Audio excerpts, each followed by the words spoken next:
Napapansin nyo ba na bumagsak ng todo ang presyo ni Picoin nitong mga nakaraang buwan? Mula po sa dating $3 nitong February, ngayon ay nasa 0.65 na lang itong si Picoin. Ang bilis ng kanyang pagbagsak, halos 78% ang nawala sa kanyang value. Pero teka, kahit ganito ang nangyayari, may mga analyst na nagsasabing delikado pa ring mag-short dito kay Picoin. Kaya sa video na ito ay pag-uusapan po natin ang mga dahilan kung bakit risky pa rin ang mag-short kay Picoin kahit bumabagsak po ang kanyang presyo. Kaya bibigyan po natin ng linaw kung ano ba ang ibig sabihin ng shorting, bakit ito risky at ano ang posibleng mangyari kung bigla po siyang sumabog pataas. At ayan, bago po tayo magpatuloy ay pakibasa na lamang po muna ang disclaimer dito sa ibaba ng ating screen.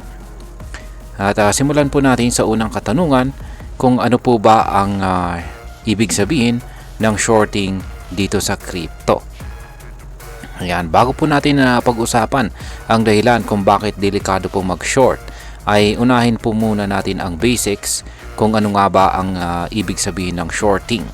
Yan, lalong-lalo na at napapansin ko pong marami po sa atin dito ang baguhan. Yan, or nag-uumpisa pa lamang dito sa mundo ng crypto.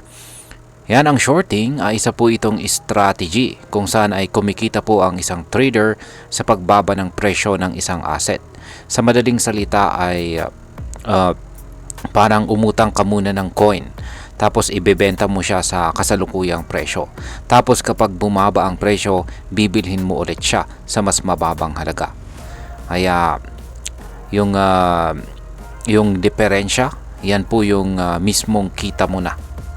Halimbawa ay kung umutang ko po ng Picoin sa presyong 0.67, tapos bumaba po siya sa presyong 0.50, edi kumita ka ng 0.17 kada coin.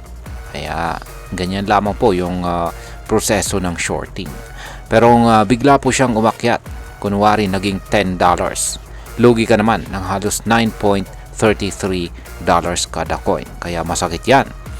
Kaya sinasabi po ng mga eksperto na mas risky talaga ang mag-short kumpara sa pagbili lang ng coin.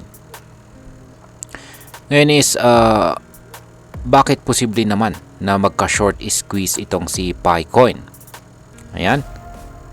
Isa po sa mga dahilan kung bakit risky na mag-short kay Picoin ay dahil po posible itong magka-short squeeze. Paano ba yan? Paano bang short squeeze na yan? Kapag maraming tao ang nagsushort tapos biglang tumaas ang presyo, napipilitan po silang bumili ng coin para mabawasan ang kanilang lugi. At ang resulta, lalo pang tumataas ang presyo dahil po sa biglaang pagbili. Yan po ang tinatawag na short squeeze.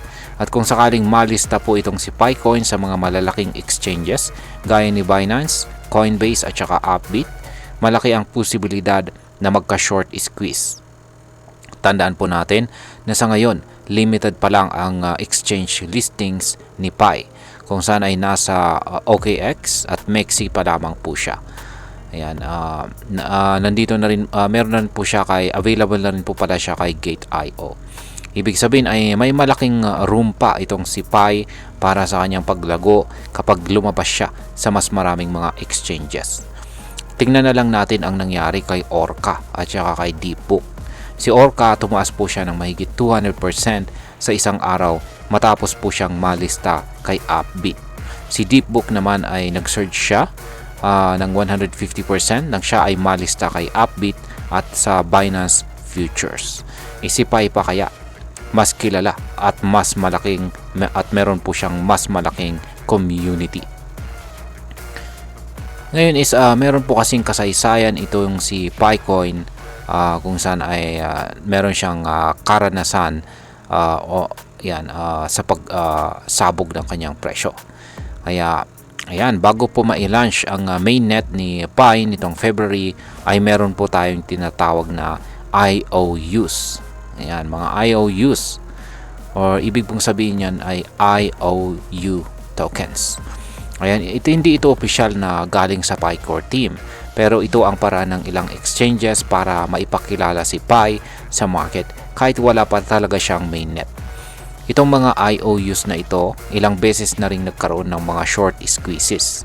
Noong October, ang IOU po ni Pi sa HTX exchange ay umakyat mula $30 hanggang $99. Tapos bumaba po ulit siya. Tapos umakyat na naman. Grabe po talaga ang kanyang volatility. Ibig sabihin ay kahit ngayon na mainnet na po siya, may posibilidad pa rin siyang magpakita ng ganitong paggalaw, lalo na kung may catalyst o balitang magpapalipad sa kanya. Ngayon ay sunod po na tanong natin dito is paano kung biglang magsimula ang isang crypto bull run? Ayon po sa ilang analyst, mukhang malapit na tayong pumasok sa panibagong crypto bull run. At bakit? Unang-una, si Bitcoin po ay umakyat na ulit sa presyong $94,000. Ito po ang unang pagkakataon na naabot niya ito sa loob ng isang buwan. Pangalawa, halos $3 trillion na ang market cap ng buong crypto market. Dagdag pa dyan ay may political stability na rin na pwedeng maging dahilan ng pag-angat ng market. Si Pangulong Donald Trump ay nagsabing hindi niya sisibakin o tatanggalin itong si Ginoong Jerome Powell bilang Federal Reserve Chairman. At bukas daw siya sa negosasyon sa China tungkol sa trade issues. Ang mga ganitong balita ay nagpapataas po ng kumpiyansa ng mga investors. Kung magkakaroon nga ng bull run, siguradong makikinabang po itong si Pi dahil sa laki ng kanyang community at sa pangakong use case nito sa mobile mining. Ngayon ay may ginagawa ba ang Pi developers para iangat muli ang presyo ni Picoin? Ayan, may mga senyales na ang Pi Foundation ay gumagawa ng paraan para ayusin ang tokenomics ni Pi. Ayon po kay Dr. Al Coin, ayan, isang kilalang crypto analyst, nagsimula na raw bumili ang isang sub-wallet ng Pi Foundation mula sa mga centralized exchanges para bawasan ang epekto ng mga newly unlocked tokens. Halos 48.5 million Picoins na raw ang hawak ng wallet na ito. Ang tawag dito ay buyback strategy na kadalasang ginagawa para makontrol ang inflation ng isang token. Bukod dito, possible rin na sunugin o i-burn ng team ang mga unclaimed tokens kapag natapos na ang KYC process. Kung mangyari ito ay mas magiging limitado ang supply ni Pi na posible pong magdulot ng pagtaas sa presyo. Yan, dito naman po tayo sa technical signals na kung na nagpapakita ng posibleng recovery ni Picoin. Yan, ayon po sa chart analysis ay mukhang bumubuo po itong si Pi ng tinatawag na double bottom pattern. Ito ay isang bullish signal na madalas na nangyayari bago ang isang malaking rally.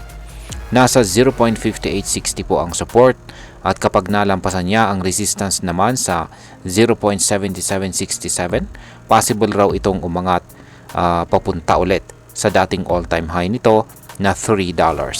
Kung totoo ito, marami ang siguradong kakabahan sa short positions nila at maaring mag-panic buy na lalo pang magtutulak sa presyo pataas.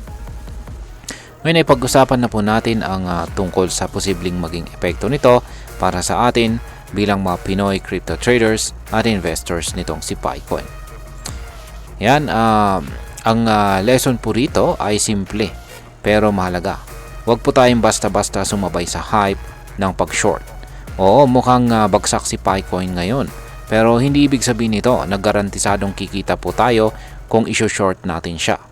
Minsan isang balita lang o listing sa malaking exchange ay sapat na para sa pasabugin ulit ang kanyang presyo.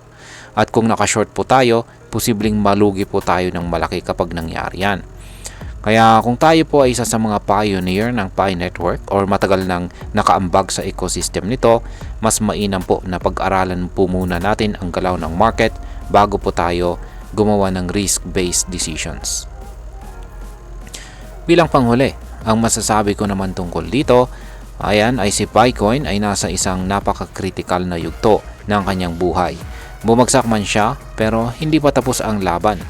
Maraming pwedeng mangyari mula po sa exchange listings, pagbuti ng kanyang tokenomics hanggang sa pag-init ng buong crypto market.